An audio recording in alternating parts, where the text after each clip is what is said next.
Seja bem-vindo a esta série, o Evangelho do Lucas, só que agora pegando o trabalho Atos dos Apóstolos, o Espiritismo e a mediunidade.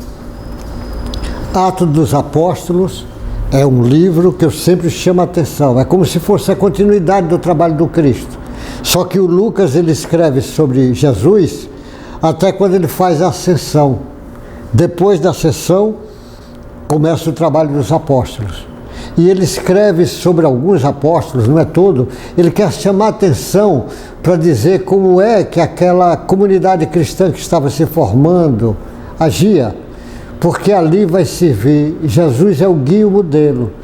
E aqueles apóstolos, como se fosse um guia e modelo para nós entender como é que alguém aplica o conhecimento do Cristo de uma forma natural, aqui encarnado, convidando cada um de nós para as nossas reflexões, para dizer que mais cedo ou mais tarde, todos nós somos convidados a ser um cristão de verdade. O espírita é, acima de tudo, um cristão autêntico. Então é a volta do cristianismo. E o cristão precisa, às vezes, aprender com esses professores e, sobretudo, com o modelo do Cristo. E o Espiritismo, então, dá fácil da gente entender isso, principalmente quando se discute mediunidade. Eu botei mediunidade nesse capítulo do Atos dos Apóstolos, nessa série, porque mediunidade é algo que a sociedade, nesse século mesmo, ela já vai debruçar para estudar por isso. Por enquanto, os grandes intelectuais, os grandes filósofos, grandes pensadores aí da humanidade, ele não acha muito importante, mas eu lhe garanto que vai ser importantíssimo o entendimento, porque o entendimento da mediunidade que o Allan Kardec trouxe, você precisa entender isto para poder compreender por que devemos agir na ética moral ensinada pelo Cristo. A mediunidade vai influenciar todas as áreas do saber humano, na educação, na política, nas ciências sociais, na medicina, na psicologia. Nos homens de ciência, eles vão entender. Os homens de ciência vão mergulhar sobre o estudo da mediunidade, como já tem alguns que fizeram isso e fazem, mas vai mergulhar para estudar detalhes da fisiologia disto, da bioquímica disto, da física, dessas reações, desses campos, este estudo campo eletromagnético, influenciando o psiquismo, influenciando o perispírito, influenciando o sujeito integralmente. A mediunidade é algo a crescer. Como a mediunidade, o maior modelo de médium foi o Cristo. Cristo tinha milhares de espíritos puros, como ele diz, espíritos que estavam ligados com ele, porque eram emissários de Deus, que trabalhava com ele, espíritos puros. Ele estava em conexão o tempo todo, mas também Jesus estava como intermediário no meio dos sofredores, sendo intermediários, vibrando na frequência por compaixão de leprosos, prostitutas, doentes, obsediados, cegos, aleijados, sofredores, de um modo geral. Nós espíritas, nós médios, temos que ter consciência, temos que ligar, não com o espírito puro, que nós ainda estamos longe desse entendimento e dessa capacidade, mas temos que lembrar que toda vez que você faz o bem, você está se ligando com espíritos puros, que com compaixão vem lhe ajudar. Toda vez que você toma o caminho do amor, você se liga com espíritos superiores a você para lhe ajudar.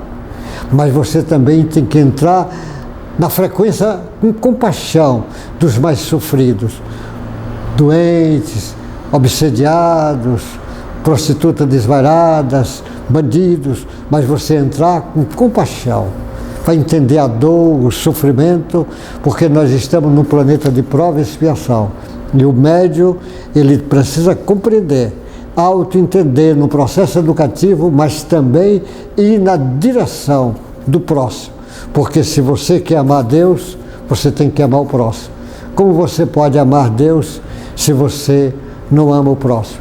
a mediunidade a serviço do Cristo e para o Cristo, ela dá um sentido fantástico. Neste capítulo, que eu pego do capítulo 6, lá da Bíblia atualizada do Ferreira, no capítulo 6 ele começa no versículo 1, de 1 a 7, ele diz: a escolha dos sete, assim que ele escreve. Aí o Lucas escreveu no Atos dos Apóstolos e o Ferreira traduziu. Naqueles dias, aumentando o número dos discípulos, houve murmuração dos helenistas contra os hebreus, porque as viúvas deles estavam sendo esquecidas na distribuição diária. Então os 12 convocaram a comunidade dos discípulos e disseram: não é correto que nós abandonemos a palavra de Deus, os ensinamentos de Jesus, para servir às mesas. Ele usou o termo mesas. Por isso, irmão, escolham entre vocês 7 homens de boa reputação, cheios do Espírito e de sabedoria, e para os encarregarmos desse serviço. Quanto a nós nos consagraremos à oração e ao ministério da palavra. O parecer agradou a todos. Então elegeram Estevão, o homem cheio de fé e do Espírito Santo, Filipe, Prócolo, Nicanor, Timão, Pármenas e Nicolau, prosélito de Antioquia, e apresentaram esses homens aos apóstolos, que orando lhe impuseram as mãos. A palavra de Deus crescia em Jerusalém, o número dos discípulos aumentava, também um grande grupo de sacerdotes obedecia à fé. É interessante essas escolhas desses 7. A comunidade cresceu e existia naquele meio, é muito interessante, já tinha mais de 5.000 pessoas ali, aquela comunidade.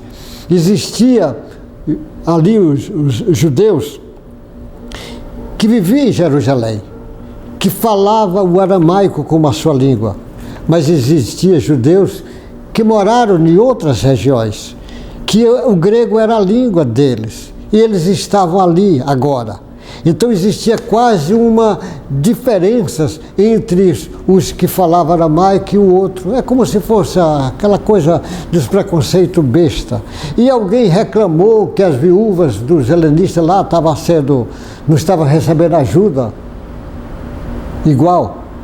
E o Pedro disse, o Pedro e os discípulos disseram: precisamos resolver isso logo. E eles resolvem fazer uma escolha de 7 para dirigir aquela parte. Porque na realidade nós vamos ver uma lição muito grande. Olha como é importante.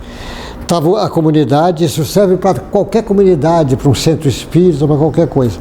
Primeiro tem a carga externa, interna, o ataque externo, as trevas agindo. E aí vem o ataque externo.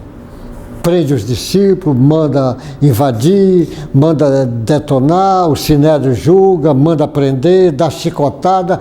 Mas você vê, não é porque os discípulos estão apanhando, ou foi preso, soltaram, que ele diminui o seu entendimento. Não, nem um pouco. Porque o que acontece? Ele se fortalecia, ele ficava mais forte.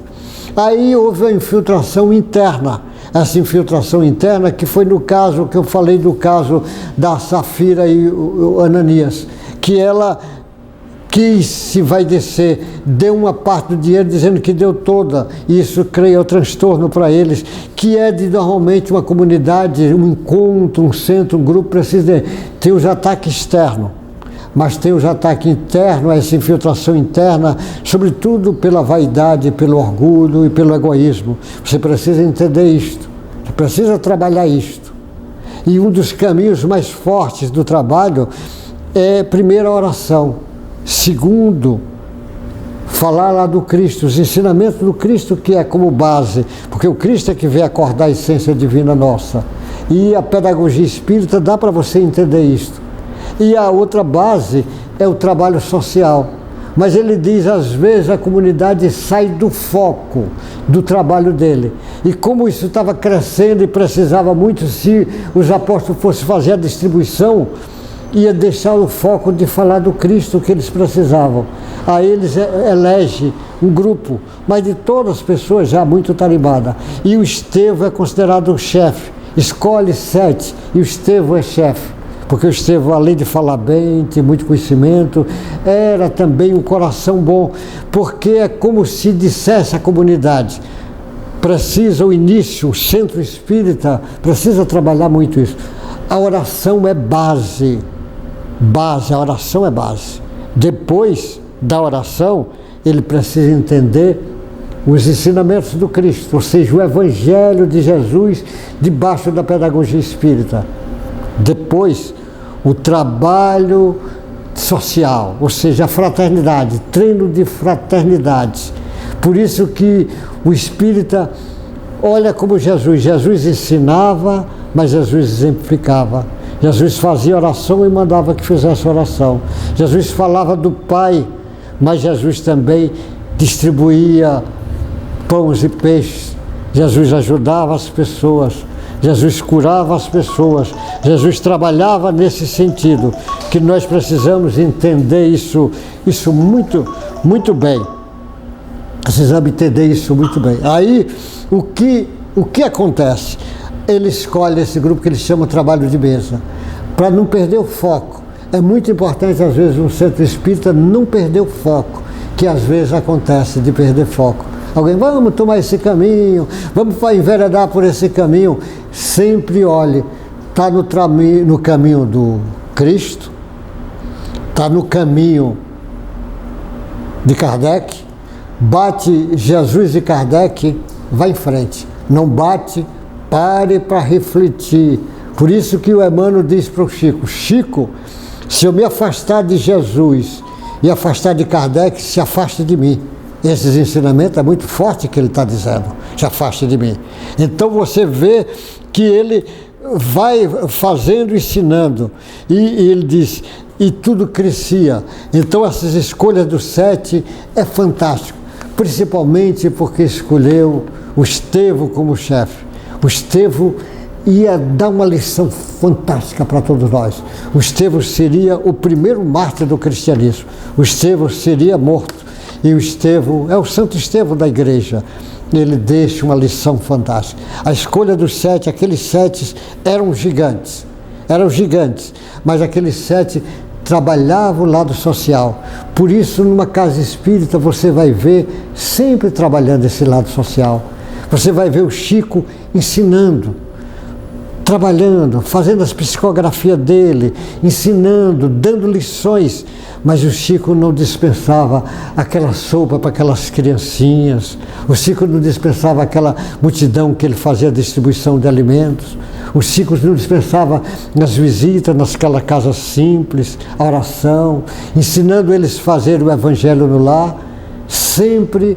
Então nós precisamos juntar o nosso pensamento com as nossas ações, os ensinamentos do Cristo com o ensinamento do Kardec, mas trazer para a prática, porque no estágio evolutivo nosso, nós precisamos mostrar que somos seguidores do Cristo, e só seremos seguidores do Cristo se trouxer isso para a nossa prática, a prática do Cristo para nós. Nós precisamos ser a mão do Cristo, os pés do Cristo, a voz do Cristo, os gestos do Cristo, sem ser apenas instrumento de Cristo, instrumento de Deus. Você acredite que você tem possibilidade de ser um instrumento de Deus, porque você é filho de Deus e tem possibilidade disso. Que Deus te guarde, te proteja e te ampare, hoje e sempre, meu irmão. Até o próximo encontro nosso.